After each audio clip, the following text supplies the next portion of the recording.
आप सब अहबाब का बहुत शुक्रिया कि आप लोगों ने मुझे एक अहम मौजू पे बात करने के लिए यहाँ मदऊ किया।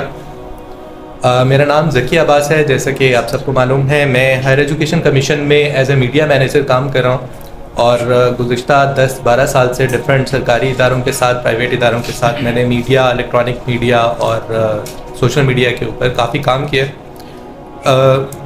हम जिस अहम मौजू की तरफ आज बात कर रहे हैं, नहजुल बलागा, इसमें मुझे ये लगता है कि सिर्फ सोशल मीडिया पे काम करना या सिर्फ सोशल मीडिया पे ही फोकस करना शायद नामुनासिब होगा, शायद मुकम्मल नहीं हो सकता। हमें सोशल मीडिया के साथ साथ, चूँकि सोशल मीडिया बतदरीज बदलता जा रहा है, हम एक रात सोकर उठते हैं, अगले दिन पता चलता है कोई नया सोशल मीडिया जो है वो बन चुका है और उस पर मिलियंस ऑफ लोग जो हैं वो उसको ज्वाइन कर चुके हैं। सिर्फ हम एक व्हाट्सएप ही देख लें, उसमें जब से व्हाट्सएप ईजाद हुआ है उसमें कितनी तब्दीलियाँ आ चुकी हैं। पहले ग्रुप्स बन गए, फिर कम्युनिटीज़ आ गई, अब चैनल्स भी आ चुके हैं। तो हमें हर जगह पर कहीं ना कहीं अपनी मौजूदगी को किसी न किसी तौर रखना है। जिस तरह हैदर भाई ने बात की बच्चों के हवाले से स्पेसिफिकली, तो बच्चों के लिए अभी कुछ अर्सा पहले हमने एक तहकीक की, हमें पता ये चला कि यूट्यूब पे जो दुनिया के सबसे ऊपर के चैनल्स हैं वो बच्चों के। बाकी जितने भी लोग काम कर रहे हैं, जिन लोगों को हम देखते हैं, वो सारे ऐसे हैं कि वो शायद टॉप 100 में भी नहीं आते, टॉप 200 में भी नहीं आते, हज़ारों में उनके नंबर्स हैं जिन चैनल्स की हम बात करते हैं। तो बच्चा चाहे वो कितना ही छोटा क्यों ना हो, वो सबसे पहले यूट्यूब पे जब भी उसको फ़ोन, टैब कुछ भी मिलता है तो वो यूट्यूब पे क्लिक करता है। तो एक तो ये कि अगर हम बच्चों के लिए काम करना चाह रहे हैं तो हमें सबसे पहले यूट्यूब के लिए कंटेंट तैयार करना होगा, चाहे वो किसी नज़्म की सूरत में हो, चाहे वो किसी ग्राफिक्स की सूरत में हो, या वो कोई कहानी पिक्चराइज हुई भी हो। अगर हम बड़ों के लिए कर रहे हैं तो ज़ाहिर है फेसबुक है, ट्विटर है, इंस्टाग्राम है, लिंक्डइन है। मैं अक्सर जब इस तरह के ब्रेनस्टॉर्मिंग सेशंस हो रहे होते हैं तो मैं अक्सर लिंक्डइन का जिक्र करता हूँ। मैं देखता हूँ कि बहुत कम लोग हैं जो लिंक्डइन को इस्तेमाल कर रहे हैं, जबकि मेजॉरिटी हमारे जितने भी लोग हैं, हम सब लोग फेसबुक या ट्विटर, अगर पॉलिटिकली चीज़ों को देखना है तो हम ट्विटर पे चले जाते हैं, अगर डे टू डे की चीज़ें देखनी है, कुछ भी करना है तो हम फेसबुक पे चले। अब जो हमारा असल मौजू है उसमें एक चीज़ ये है कि हम एक तो ये बात करें कि हमने इसको स्प्रेड करना है, एक पैगाम को फैलाना है, एक मस्बत बात करनी है, लेकिन उसमें हमने इस चीज़ को भी मलहूज़े खातिर रखना है कि चीज़ जो भी कंटेंट है वो ऑथेंटिक हो, एक्यूरेट हो।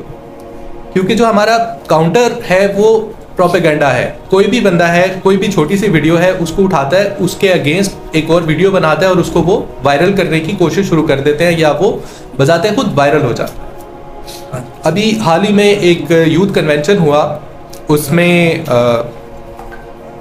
चीफ ऑफ आर्मी स्टाफ आए हुए थे और हायर एजुकेशन कमीशन के चेयरमैन साहब भी वहाँ बच्चों से खिताब कर रहे थे, नौजवानों से खिताब कर रहे थे।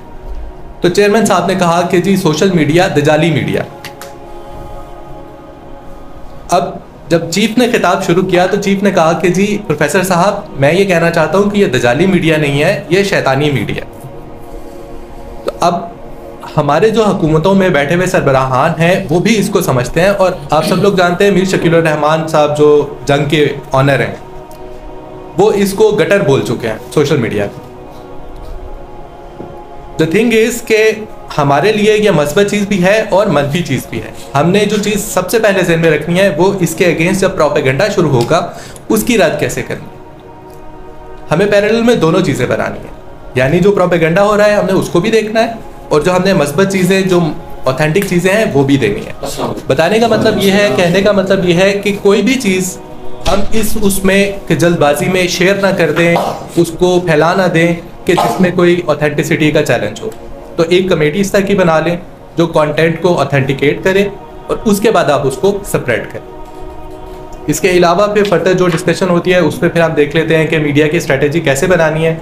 मज़ीद ये कि आपको अखबारात को, उर्दू अंग्रेज़ी दोनों अखबारात को रेगुलरली ब्रीफ करना होगा। आप एक सहाफ़ियों की एक टीम बना लें, उनको वक्तन फ़वक्तन ब्रीफिंग दें। नहजुल बलागा के हवाले से मुख्तलिफ जो हमारे उलमाए कराम हैं इनके आर्टिकल्स, मज़ामीन आप वो अखबारात में शाया करवाएँ। इसी तरह टीवी चैनल्स पर जो मखसूस आयाम हैं उनमें जब प्रोग्राम्स होते हैं उनमें आप नहजुल बलागा के हवाले से जो ऑथेंटिक आपके रिलीजियस स्कॉलर्स हैं जिनके पास एक एक्यूरेट इन्फॉर्मेशन है, आप उनको रिकमेंड करें कि वो वहाँ पे टीवी चैनल्स पर जाके बात करें। क्योंकि चूंकि मैं टीवी चैनल में भी रहा हूँ, मैंने टीवी चैनल्स में भी काम किया है, तो अक्सर ये होता है कि एक ख़ास मकतब फ़िक्र के लोगों की नुमाइंदगी होती है, क्योंकि उनके फ़ोन नंबर्स या उनके लोग बहुत ज़्यादा मीडिया में इन्वॉल्व होते हैं। जबकि एक ख़ास मकतब फ़िक्र के लिए जब बात करने की बारी आती है तो वहाँ पर मौजूद ही कोई नहीं होता, हमारी तरफ से रिप्रेजेंटेशन ही नहीं होती। तो वो जो ऑथेंटिक या एक्यूरेट इन्फॉर्मेशन वाली बात है वो उस तरह से नहीं होती। तो पहला चैलेंज मेरे ख्याल में ऑथेंटिक और एक्यूरेट इन्फॉर्मेशन को फैलाना है, और दूसरा ये है कि कोई भी जो प्रोपेगेंडा हो रहा है उसको कैसे रद्द करना। तो ये दो आपको पैरेलल में स्ट्रेटजीज बनानी पड़ेंगी, उसके बाद आप जो है वो मूव कर सकते हैं। बहुत शुक्रिया, थैंक यू।